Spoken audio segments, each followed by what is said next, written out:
Good afternoon everyone, my name is Anubhav Batra and you are watching my YouTube channel helper Anubhav. तो बच्चे कैसे यार आप सभी लोग, मैं हूं आपका दोस्त आपका टीचर अनुभव बत्रा। आप सभी लोग देख रहे हो मेरा यूट्यूब चैनल हेल्पर अनुभव। सो स्टूडेंट्स, अभी अभी आपका रिसेंटली इकोनॉमिक्स का एग्जाम कंप्लीट हुआ है कल। अब जो आपका नेक्स्ट एग्जाम है, मैं क्लास 12 की बात कर रहा हूँ, वो है बोर्ड का बिजनेस स्टडीज़ का एग्जाम। अब बिजनेस स्टडीज़ एक ऐसा सब्जेक्ट है जो सिर्फ कॉन्सेप्ट्स पे बेस्ड है। आपको कॉन्सेप्ट्स को समझना है, रट्टाफिकेशन नहीं करनी। मैं आपको हमेशा यही रूल बताता हूँ अपनी वीडियोज़ में, कभी भी थ्योरी को कभी भी रटो मत। थ्योरी को समझो, उसकी हिंदी समझो, उसकी हेडिंग्स याद करो, हेडिंग्स जरूर लर्न करो, हेडिंग्स जरूर रटो और उसके अंदर का अपने हिसाब से अपने आप बना के लिखो। लेकिन उसे लिखने के लिए आपको समझना भी तो पड़ेगा। तो खैर बातें बहुत हो गई, अब मैं मेन बात पे आ जाता हूँ। अब क्या करना है आपको, बिजनेस स्टडीज़ का आपका एग्जाम है, लगभग बात करें 5 या 6 दिन आपके पास बचे हुए हैं। उसमें मुझे आपको पूरी बिजनेस स्टडीज़ कंप्लीट करवानी है। अब पूरी बिजनेस स्टडीज़ कंप्लीट करवाने के लिए फर्स्ट चैप्टर से चलना पड़ेगा, लेकिन फर्स्ट चैप्टर ऑलरेडी मैं अपलोड कर चुका हूँ जो मैनेजमेंट के नाम से। उसमें आपको फुल कंसेप्ट मिल जाएगा। मैनेजमेंट पूरा शॉर्ट है वो, मैनेजमेंट के फीचर्स, मैनेजमेंट की इंपॉर्टेंस, मैनेजमेंट का नेचर, आर्ट, साइंस वगैरह सब चीज़। तो वो वीडियो अगर अभी तक नहीं देखा, ऊपर आई बटन पर मिल जाएगा और नीचे डिस्क्रिप्शन में भी उसका लिंक मिल जाएगा। आज हम सेकंड चैप्टर को स्टार्ट कर रहे हैं और ये जो वन शॉट होगा ये होगा फ्यूल के 14 प्रिंसिपल्स का। अब हम पहले इंपॉर्टेंट टॉपिक सारे कर रहे हैं। फ्यूल के प्रिंसिपल जो 14 के 14 बहुत इंपॉर्टेंट प्रिंसिपल्स हैं। इसमें से क्वेश्चन जरूर आएगा आपके एग्जाम में, वेदर वो केस स्टडी में आए या वेदर वो डायरेक्ट क्वेश्चन आए। 4-5 प्रिंसिपल का या 14 के 14 भी आ सकते हैं, वो डिपेंड करेगा क्वेश्चन की लेंथ पे। तो अभी हम इस वीडियो से 14 के 14 प्रिंसिपल्स को करने वाले हैं step by step, one by one. तो वीडियो को कंप्लीट देख लेना। प्लस अगर वीडियो से कुछ भी बेनिफिट मिले तो वीडियो को लाइक जरूर करना। चैनल पे अगर नहीं हो तो चैनल को सब्सक्राइब जरूर कर लेना। इस वीडियो को अपने स्टूडेंट्स के साथ, अपने फ्रेंड्स के साथ ज़्यादा से ज़्यादा शेयर करना ताकि वो भी इस वीडियो का लाभ उठा पाए। तो चलो फिर फटाफट से इस वन शॉट को स्टार्ट करते हैं। Let's start the principles. क्या टॉपिक है आज का, वो है फ्यूल्स प्रिंसिपल्स। अब हेनरी फ्यूल, सबसे पहले तो इसके प्रिंसिपल्स पे जाने से पहले थोड़ी बहुत थ्योरी हेनरी फ्यूल के बारे में भी हमें पता होनी चाहिए कि हेनरी फ्यूल कौन था। तभी तो हम किसी चीज़ की डिस्कवरी अगर पढ़ते हैं तो पहले उसके फादर के बारे में पता होना चाहिए ना, कि हेनरी फ्यूल ने कैसा कंट्रीब्यूशन दिया है। तो फ्यूल का पूरा नाम क्या है याद रखना, यहाँ पर लिख रहा हूँ। ये छोटी छोटी चीज़ें काम आ जाती हैं कई बार केस स्टडी में। फुल नेम है हेनरी फ्यूल, ठीक है। अब जैसे इससे पहले एक टेलर है, ठीक है। अभी टेलर के भी प्रिंसिपल हैं, वो 4 या 5 प्रिंसिपल हैं, उसकी अलग शॉट आएगी, वो भी प्रिपेयर कर रहा हूँ साथ ही साथ में। लेकिन पहले फ्यूल की ज़्यादा इंपॉर्टेंट है तो इसलिए फ्यूल की पहले वीडियो अपलोड कर दूंगा। तो अब वो जो टेलर है वो फादर कहला जाता है, मतलब उसने जो प्रिंसिपल्स दिए थे वो साइंटिफिक मैनेजमेंट के ऊपर दिए थे, जो साइंस पे बेस्ड थे। हेनरी फ्यूल ने जो अपने प्रिंसिपल्स दिए हैं वो किस पे दिए हैं, जनरल मैनेजमेंट के ऊपर। मतलब जनरली एक ऑर्गेनाइजेशन में किस तरीके से हमें काम करना है, उस पर जो जिसने प्रिंसिपल्स दिए थे वो किसने दिए थे, हेनरी फ्यूल। तो ये किसका फादर यानी पिता माना जाता है, जनरल मैनेजमेंट का। जनरली जो ऑर्गेनाइजेशन में कैसे काम होना है उसकी सीख जिसने दी थी वो किसने दी थी, हेनरी फ्यूल ने। प्लस इसका जो जीने और मरने का पीरियड है वो भी याद रखना, 1841 से लेकर 1925 तक ये इसका टाइम पीरियड है। मतलब 1841 में इसका जन्म हुआ था और 1925 में क्या हो गई थी, इसकी डेथ हो गई थी। उसके बाद और भी कुछ चीज़ें ध्यान रखनी है। अब तुमने मैनेजमेंट के फंक्शंस पढ़े होंगे, उस वीडियो में मैंने पढ़ाए भी थे, planning, organising, staffing, directing, controlling, post DC के नाम से याद रखना मैनेजमेंट के फंक्शंस को, POSDC, planning, organising, staffing, directing और कंट्रोलिंग। अब हेनरी फ्यूल ही सबसे पहला वो इंसान था जिसने मैनेजमेंट के 4 फंक्शंस डिफाइन करे थे, 5 तो नहीं, स्टाफिंग नहीं दिया था इसने, प्लानिंग बताया था, ऑर्गेनाइजिंग बताया था, डायरेक्टिंग बताया था, कंट्रोल बताया था। इसके बारे में आपकी बुक्स में लिखा हुआ है। ये छोटी छोटी चीज़ें मैं इसलिए बता रहा हूँ, हालांकि इतनी इंपॉर्टेंट नहीं है, पर अगर कल को केस स्टडी में पूछ लिया जाए कि हेनरी फ्यूल कौन था, कब जन्म हुआ था, कौन से प्रिंसिपल इसने दिए थे, तो जनरल मैनेजमेंट के फंक्शंस भी क्या इसने दिए थे, हाँ जी बिल्कुल दिए थे। 4 फंक्शन अभी हमने देख लिए, प्लानिंग, ऑर्गेनाइजिंग, डायरेक्टिंग और कंट्रोलिंग। मतलब प्लानिंग में कैसे ऑर्गेनाइजेशन में काम को प्लान करना है, किस तरीके से चीज़ों को ऑर्गेनाइज करना है, कैसे कैसे जो भी हमारे काम करने वाले एम्प्लॉयज़ हैं उनको मोटिवेट करना है और चीज़ों को कंट्रोल कैसे करना है, उनकी परफॉर्मेंस को चेक कैसे करना है, वो भी किसने बताया था, हेनरी फ्यूल ने। तो अब चलते हैं हम इसके 14 प्रिंसिपल्स की तरफ। जो इसका फर्स्ट प्रिंसिपल है वो क्या है, डिवीजन ऑफ वर्क, ठीक है। डिवीजन ऑफ वर्क ये सबसे पहला प्रिंसिपल है फ्यूल का। अब ये प्रिंसिपल बहुत आसान है। फ्यूल का क्या मानना है कि अगर एक ऑर्गेनाइजेशन में बहुत बड़ा टास्क है, सपोज करो, ठीक है। अब टास्क को ऐसे मान लो कि कोई बहुत बड़ा काम कर रहा है, सपोज करो प्रोडक्शन करनी है, ठीक है। अब प्रोडक्शन करनी है मतलब सामान बनाना है, हमें कम से कम कितनी यूनिट्स परचेज जो बनानी है वो बनानी है, 100 यूनिट्स मैन्युफैक्चर करनी है। ये एक बहुत बड़ा टास्क है।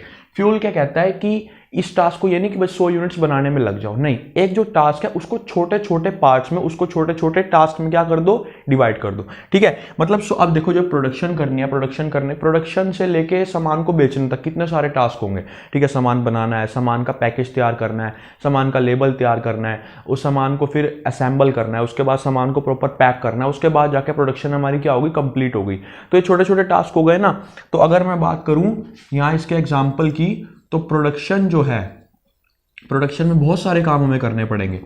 कोई रॉ मटेरियल को असेंबल करेगा, ठीक है, कोई पैकेज तैयार करेगा, कोई प्रोडक्ट की लेबलिंग करेगा, कोई प्रोडक्ट का साइज देखेगा, कोई प्रोडक्ट की शेप देखेगा। ये सारे बेदर छोटे छोटे टास्क क्या हो जाएंगे, हमें प्रोडक्शन करते हुए ध्यान रखने हैं।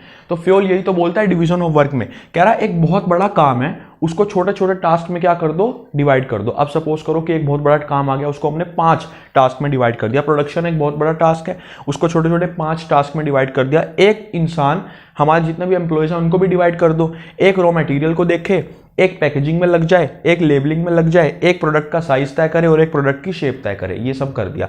अब क्या करो, किसी इंसान को रॉ मटेरियल की बहुत अच्छी समझ है, तो हर बारी जब प्रोडक्शन करनी है तो उसे रॉ मटेरियल के लिए ही असाइन करो। अब किसी इंसान को पैकेजिंग बनाने की बहुत अच्छी समझ है, तो हर बारी जब प्रोडक्शन करनी है तो उसे पैकेजिंग में ही लगाओ। इस तरह से क्या करो, जो इंसान जिस काम में स्पेशल है, अब मैं पढ़ाने में अगर सपोज करो स्पेशलिस्ट हूं, तो मैं पढ़ाऊंगा ही बार बार, ठीक है। ये तो नहीं मैं गेमर बन जाऊंगा, ऐसा तो कुछ नहीं है ना। तो फ्योल यही कह रहा है, जो जोन से काम में स्पेशलिस्ट है, जिसे जो काम करने का बहुत अच्छा एक्सपीरियंस है, वही काम उससे बार बार ही करवाओ। यही तो है डिवीजन ऑफ वर्क में। तो डिवीजन ऑफ वर्क का मतलब सबसे पहले तो एक बहुत बड़े टास्क को छोटे छोटे पैकेट्स में, छोटे छोटे टास्क में क्या कर दो, डिवाइड कर दो। उसके बाद जो इंसान जिस काम में भी परफेक्ट है, उसे उस काम को करने के लिए बार बार ही दो। और इसीलिए डिवीजन ऑफ वर्क से क्या पैदा हो जाता है, एक वर्ड और, उसका नाम आ जाता है स्पेशलाइजेशन। स्पेशलाइजेशन का मतलब क्या होता है, किसी चीज की स्पेशल नॉलेज होना। अब एक इंसान को लेबलिंग की बहुत अच्छी नॉलेज है, अगर मैं उसको रॉ मटेरियल असेंबल करने में लगा दूं तो काम में गड़बड़ हो जाएगी, क्योंकि उसे समझ ही नहीं है उसकी। यही मैं उसे बार बार लेबलिंग करवाऊं तो वो और अच्छे तरीके से लेबल तैयार कर पाएगा, ठीक है। तो यही है पहला प्रिंसिपल डिवीजन ऑफ वर्क, कि वर्क को छोटे छोटे पार्ट्स में क्या कर दो, डिवाइड कर दो। क्लियर हो गया। अब जो हमारा सेकंड प्रिंसिपल है वो आ जाता है अथॉरिटी एंड रिस्पॉन्सिबिलिटी। हेडिंग्स याद रखना, बहुत काम आएंगी। यहीं पे समझ लेते हैं अथॉरिटी एंड रिस्पॉन्सिबिलिटी को।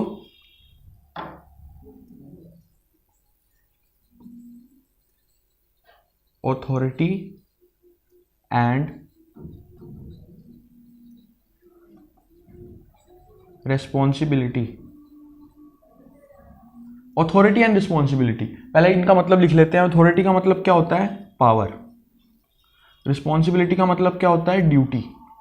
अब देखो, फ्यूल के अकॉर्डिंग सेकंड प्रिंसिपल में अथॉरिटी और रिस्पॉन्सिबिलिटी कह रहे, हर एक एम्प्लॉय को ना अथॉरिटी भी दो और रिस्पॉन्सिबिलिटी भी दो। मतलब हर एक इंसान को थोड़ी बहुत पावर भी दो। पावर क्यों चाहिए होती है, मेरे को पावर क्यों चाहिए होगी, सपोज करो अगर मैं किसी कंपनी में काम कर रहा हूं तो मुझे पावर क्यों चाहिए होगी, ताकि मैं अपने डिसीजन खुद ले सकूं। और मेरे को कुछ रिस्पॉन्सिबिलिटी भी मेरा बॉस देगा, ताकि मैं अपने काम को परफॉर्म कर सकूं।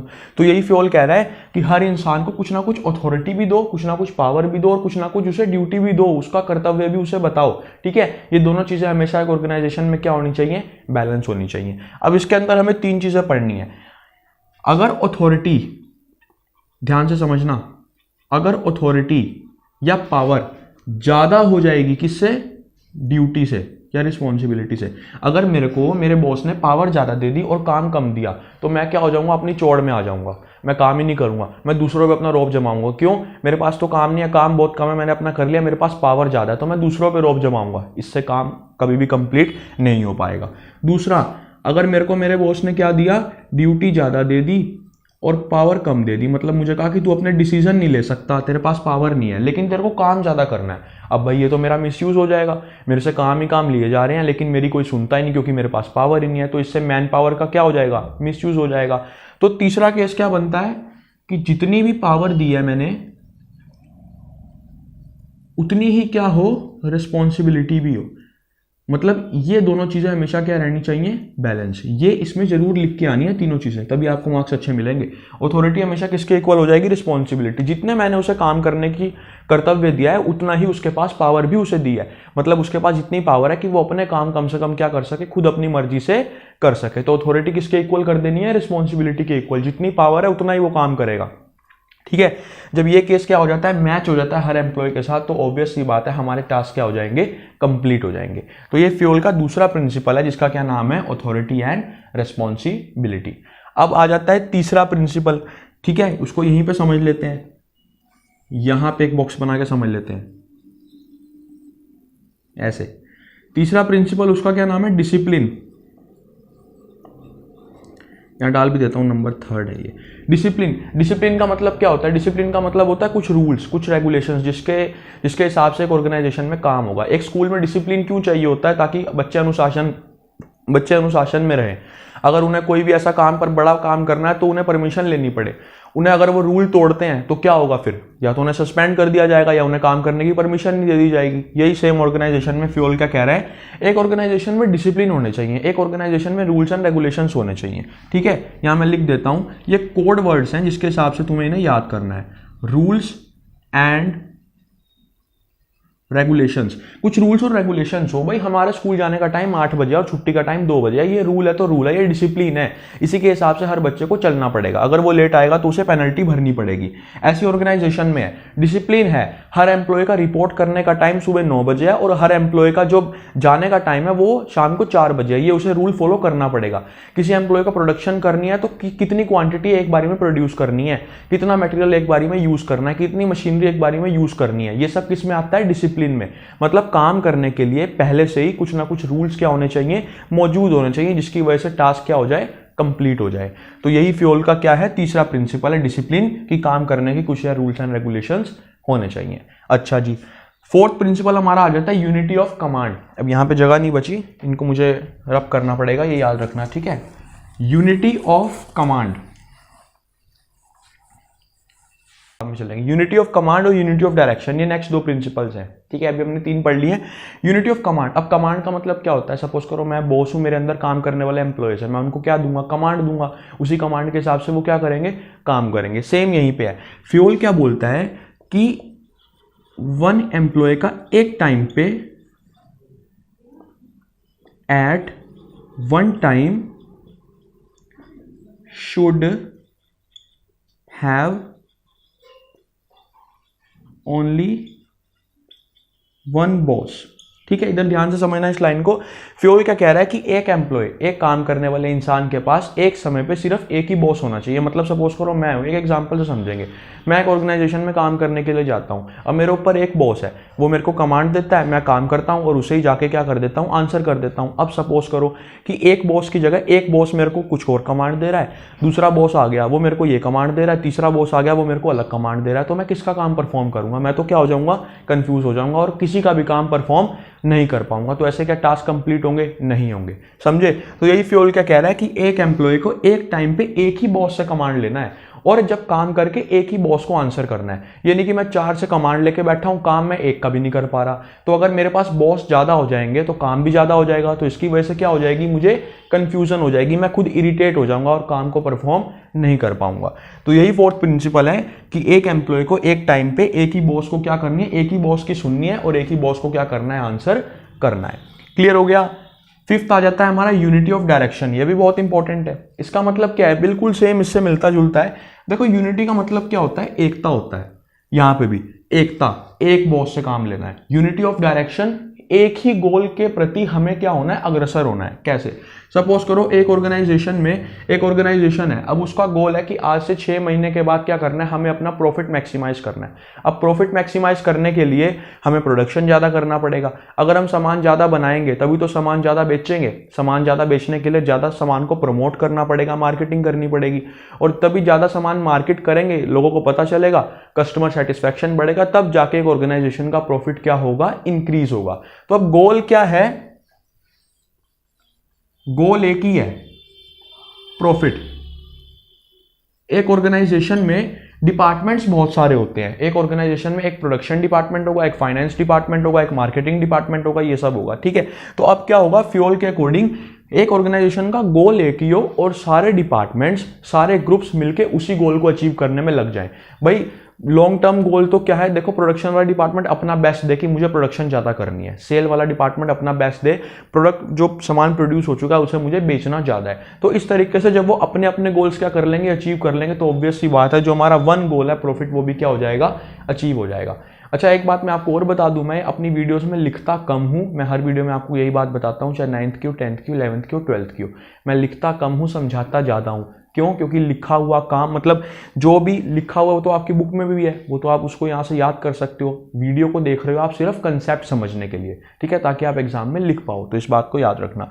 तो गोल एक ही है, प्रॉफिट कमाना, और उस गोल के लिए जितने भी सारे डिपार्टमेंट्स हैं वो इकट्ठा हो जाएंगे और उस गोल को अचीव करने में लग जाएंगे। तो यही है यूनिटी ऑफ डायरेक्शन, मतलब एक ही डायरेक्शन है, एक ही दिशा में जाना है सारे एम्प्लॉयज़ को, अलग अलग दिशाओं में नहीं जाना। एक कहेगा मैं प्रॉफिट बनाने में हेल्प कर लेता हूं, दूसरा क्या कहेगा मैं अपना गोल देख लूं पहले ना, फिर तो एक जो गोल होगा वो कभी भी अचीव नहीं हो पाएगा।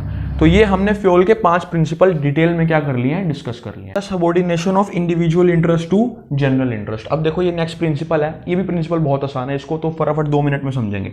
देखो फ्यूल क्या बोलता है कि एक ऑर्गेनाइजेशन में ना हर एक एम्प्लॉयज काम करने के लिए आ रहे हैं, सपोज करो एक ऑर्गेनाइजेशन में 50 एम्प्लॉयज काम करने के लिए जा रहे हैं। अब वो 50 एम्प्लॉयज का अपना गोल होगा, बिल्कुल जरूरी तो नहीं है ना कि मैं अपना सारा जो मैं ऑर्गेनाइजेशन के लिए जा रहा हूँ, भाई मेरी अपनी खुद की नीड्स हो सकती हैं, इंडिविजुअल नीड्स बोलते हैं उसको, मेरे अपने कुछ पर्सनल ऑब्जेक्टिव्स हैं, पर्सनल नीड्स हैं जिसको मैं पूरा करने आया हूँ। हो सकता है कि मैं एक ऑर्गेनाइजेशन के साथ इसलिए जुड़ा हूँ क्योंकि मैं ज़्यादा से ज़्यादा बोनस कमाना चाहता हूँ, मैं एक ऑर्गेनाइजेशन के साथ इसलिए जुड़ा हूँ ताकि मैं अपने बच्चों के लिए एक अच्छी एजुकेशन पॉलिसी चाहता हूँ जो मुझे वो ऑर्गेनाइजेशन देगी। तो ये क्या है, ऑर्गेनाइजेशन के गोल्स तो नहीं है, ये मेरे पर्सनल गोल्स हैं।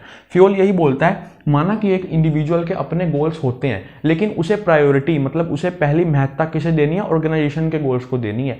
जब ऑर्गेनाइजेशन के गोल्स अचीव होंगे, ऑर्गेनाइजेशन को प्रॉफिट ज़्यादा होगा, तो ऑब्वियस सी बात है उसके अंडर काम करने वाले सारे एम्प्लॉयज़ के गोल्स भी क्या हो जाएंगे, अचीव हो जाएंगे। यही लिखना है इसमें कि सबसे पहले, इसकी एक लाइन लिख देता हूँ मैं, साथ में रब कर देता हूँ, पहले इसे ही समझ लेते हैं उसके बाद करेंगे इसको आगे। इसमें एक लाइन तुम्हें क्या लिखनी है कि ऑर्गेनाइजेशनल के जो गोल्स हैं शुड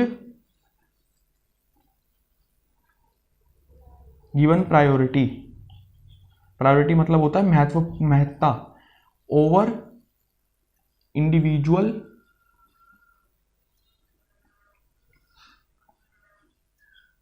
गोल्स। ठीक है, ये लाइन जरूर लिखनी है, ये मोस्ट इंपॉर्टेंट लाइन है, इसके ऊपर इंपॉर्टेंट भी लिख देता हूं मैं कि ऑर्गेनाइजेशन के गोल्स को ज़्यादा महत्ता देनी है as compared to individual goals. जब एक बार आप ऑर्गेनाइजेशन के गोल्स को अचीव करने में हेल्प करोगे और वो अचीव हो भी जाएंगे, तो उसके बाद ऑब्वियस सी बात है इंडिविजुअल गोल्स भी क्या हो जाएंगे, वहाँ पे अचीव हो जाएंगे। यही फ्यूल का 6th प्रिंसिपल है। अच्छा, इसी के साथ यहीं पे ध्यान से एक बॉक्स बना के और छोटा सा समझ लेते हैं 7th प्रिंसिपल, जिसका नाम है रेमनरेशन। रेमनरेशन का मतलब क्या होता है, किसी की मेहनत उसे देना। ठीक है, रेमनरेशन का मतलब क्या होता है, रेमनरेशन का मतलब होता है किसी को किसी की मेहनत देना, किसी की वेजेस, किसी की सैलरी उसको देना है। तो बहुत आसान है।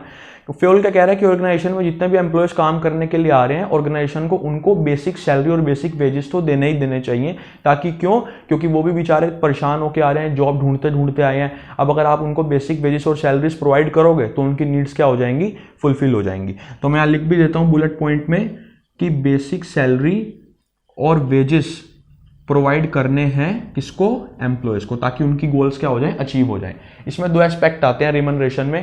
पहला एस्पेक्ट क्या है कि आप उनको इतना वेजेस और सैलरी दो कि उनके गोल्स क्या हो जाए, अचीव हो जाए। दूसरा ये भी ध्यान रखो कि आपकी पेइंग कैपेसिटी के अंदर आ रहा है ना वो रेमनरेशन, ये ना हो कि कमाई 10,000 रुपये है और आप हर एम्प्लॉय को 12,000 रुपये दे रहे हो, पॉसिबल ही नहीं है, कंपनी लॉस में चली जाएगी। उतना रखो, हाँ अगर कमाई 10,000 रुपये हो रही है, हर एम्प्लॉय को 3-3 हज़ार रुपये या जो भी होगा ऑफर कर दो। तो रेमनरेशन में 2 चीजें पढ़नी है कि एक तो जिससे एक ऐसा रेमनरेशन दो जिससे उनका स्टैंडर्ड ऑफ लिविंग क्या हो जाए, मेंटेन हो जाए एम्प्लॉयज का, और दूसरा at the same time organisation की पेइंग कैपेसिटी के अंदर भी वो चीज आनी चाहिए। तो यही है फ्यूल का 7th प्रिंसिपल, जिसका नाम है रेमनरेशन ऑफ एम्प्लॉयज। अब हम चल रहे हैं फ्यूल के 8th प्रिंसिपल पे, जिसका नाम है ऑर्डर। बहुत इंपॉर्टेंट प्रिंसिपल है। ऑर्डर का मतलब क्या है तुम्हारे इस चैप्टर के साथ, फ्यूल, वैसे तो ऑर्डर का मतलब कमांड देना होता है, यहाँ पे इसका मतलब ये नहीं है। ऑर्डर का मतलब है, फ्यूल कहता है कि एक ऑर्गेनाइजेशन में हर चीज का ना एक प्लेस होना चाहिए, और वो चीज़ अपने प्लेस पे पड़ी होनी चाहिए। सपोज करो एक स्कूल में अगर तुम्हें बुक्स चाहिए होंगी तो तुम कहाँ जाओगे, कंप्यूटर लैब में, लाइब्रेरी में? सर ऑब्वियस सी बात है लाइब्रेरी में जाएंगे, और हमें ये पता है कि बुक्स का प्लेस क्या है, लाइब्रेरी है, और अगर हम लाइब्रेरी में जाएंगे तो हमें बुक्स मिल जाएंगी क्योंकि वो वहाँ पे पड़ी होंगी। सर अगर हमें कंप्यूटर लैब में जाना है तो हम क्यों जाएंगे, क्योंकि हमें पता है कि हमें कंप्यूटर का यूज़ करना है, तो कंप्यूटर का प्लेस क्या है, कंप्यूटर लैब है, और कंप्यूटर वहाँ पे पड़े हुए हमें मिल जाएंगे। सेम ऑर्गेनाइजेशन में फ्यूल क्या बोलता है, there is a fix place या प्लेस फॉर एवरीथिंग। हर चीज़ का एक प्लेस होगा, हर चीज़ का एक प्लेस होगा ऑर्गेनाइजेशन में, और अपने टाइम पे वो चीज़ वहाँ पे पाई होनी चाहिए। सपोज करो एक एम्प्लॉय को प्रोडक्शन करनी है, प्रोडक्शन करने के लिए उसे एक टूल चाहिए। अब उसे पता है टूल जो है ना टूल बॉक्स में मिलेगा, तो वो टूल बॉक्स में जाएगा, वहाँ पे उसे टूल पड़ा हुआ मिल जाएगा, टूल ले आएगा, प्रोडक्शन करना स्टार्ट कर देगा। अब सपोज करो कि उसे पता ही ना होता कि टूल बॉक्स में पड़ा है टूल, तो वो क्या करता, टूल को ढूंढता। अच्छा उसे टूल बॉक्स मिल भी गया, टूल अपनी जगह पे ही ना होता, तो कितना टाइम, जहाँ पे वो फटाफट गया टूल उठा के प्रोडक्शन करने के लिए आ गया, सिर्फ उसे 2 मिनट लगे, वहीं पे उसे 1 घंटा बर्बाद हो जाता उसका टूल ढूंढने में। तो ये नहीं होना चाहिए। एक ऑर्गेनाइजेशन में हर चीज़ का प्लेस होना चाहिए और हर चीज़ अपने प्लेस पे टाइम पे पड़ी होनी चाहिए। ये है फ्यूल का 8th प्रिंसिपल। अब आ रहा है फ्यूल का 9th प्रिंसिपल, जिसका नाम है centralisation and decentralisation.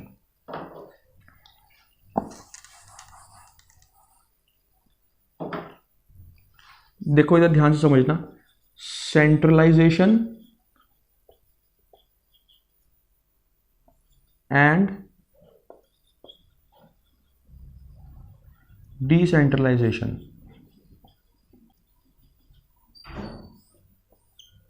Centralisation and decentralisation, centralisation और डिसेंट्रलाइजेशन दोनों बहुत इंपॉर्टेंट चीज़ें होती हैं, आगे भी काम आएंगे जब आप ग्रेजुएशन करोगे।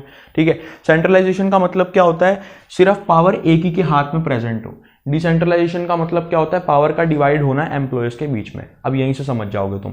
देखो फ्यूल क्या कह रहा है कि ऑर्गेनाइजेशन में दोनों होना चाहिए, सेंट्रलाइजेशन भी और डिसेंट्रलाइजेशन भी। सेंट्रलाइजेशन का मतलब अभी हमने समझा, सेंट्रलाइजेशन का मतलब लिख रहा हूं पहले, यहाँ पावर इन वन हैंड, एक के हाथ में पावर। ठीक है, डिसेंट्रलाइजेशन का मतलब यहां लिख देता हूं, डिवीजन ऑफ पावर। ठीक है, अब ऑर्गेनाइजेशन में दोनों चीजें होनी चाहिए। अगर आपके ऑर्गेनाइजेशन का साइज, पहले ऐसे समझो, अगर आपके ऑर्गेनाइजेशन का साइज स्मॉल है, ठीक है, एक ही डिपार्टमेंट है, तो वहां पे तो सेंट्रलाइजेशन कामयाब होगी, क्योंकि पावर मैनेजर अपने हाथ में ही रखे, इतने एम्प्लॉयज ही नहीं है तो पावर को डिवाइड करने की जरूरत नहीं है। अगर आपकी ऑर्गेनाइजेशन बहुत बड़ी है, आपके ऑर्गेनाइजेशन के अंदर 20-22 डिपार्टमेंट्स हैं, 20-22 ग्रुप्स हैं, तो आपको फिर पावर को अपना डिवाइड क्या करना पड़ेगा।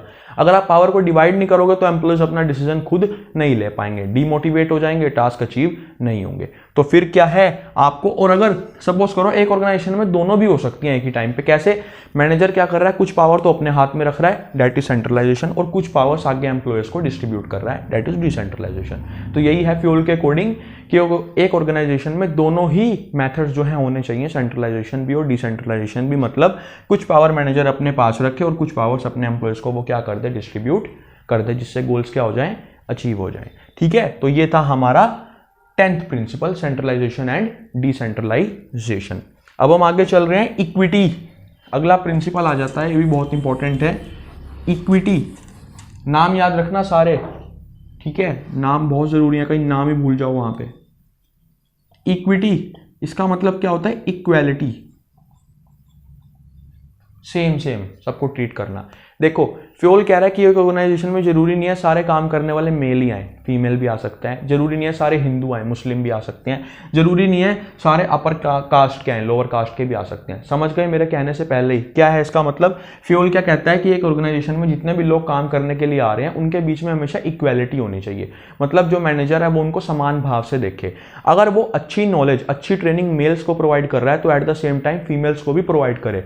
अगर वो मेल्स को उनका मेहनताना प्रोवाइड कर रहा है तो वो फीमेल्स को भी उनका मेहनताना प्रोवाइड करे। अगर वो अपर क्लास के लोगों को अच्छे से ट्रीट कर रहा है तो वो लोअर क्लास के लोगों को भी अच्छे से ट्रीट करे, नहीं तो फिर एम्प्लॉयज के बीच में क्या होना शुरू हो जाएगा, डिस्क्रिमिनेशन, भेदभाव। इससे वो ऑर्गेनाइजेशन छोड़ के चले जाएंगे और गोल्स अचीव नहीं हो पाएंगे। तो एक ऑर्गेनाइजेशन में इक्वालिटी होनी चाहिए between all classes, religions and caste. ठीक है, जिससे गोल क्या हो जाएंगे हमारे, अचीव हो जाएंगे। अगला जो प्रिंसिपल आ जाता है वो आ जाता है स्टेबिलिटी ऑफ पर्सोनल। अब यहाँ पे पर्सोनल का मतलब क्या होता है? स्टाफ। स्टेबिलिटी का मतलब होता है किसी चीज का रुकना, स्टेबल रहना, बैलेंस रहना।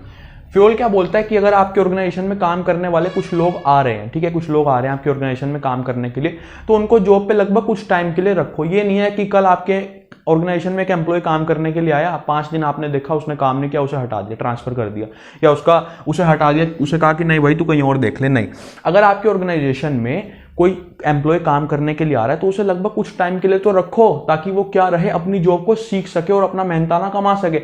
ऐसे तो आप बार बार एम्प्लॉयज को बदलते रहोगे, पोजीशन को चेंज करते रहोगे, तो वो फिर क्या हो जाएगा, वो खुद ही डीमोटिवेट हो जाएगा, ऑर्गेनाइजेशन छोड़ के चला जाएगा। तो इसका अब देखो, जरूर अगर सर ऑर्गेनाइजेशन में एम्प्लॉय खराब आ गया तो उसे बदलना ही पड़ेगा, इसका भी तरीका बताया भाई फ्यूल ने, ऐसे ही नहीं वो साइंटिस्ट बन गया। इसका तरीका क्या बताया? जब रिक्रूटमेंट करो, रिक्रूटमेंट का मतलब होता है पर्चे भेजना, मतलब भर्ती करना है ऑर्गेनाइजेशन में, तो वो भेजो सही तरीके से, जब अपनी जॉब की स्पेसिफिकेशन वगैरह देखे, ताकि वही एम्प्लॉयज रखो जो तुम्हें चाहिए।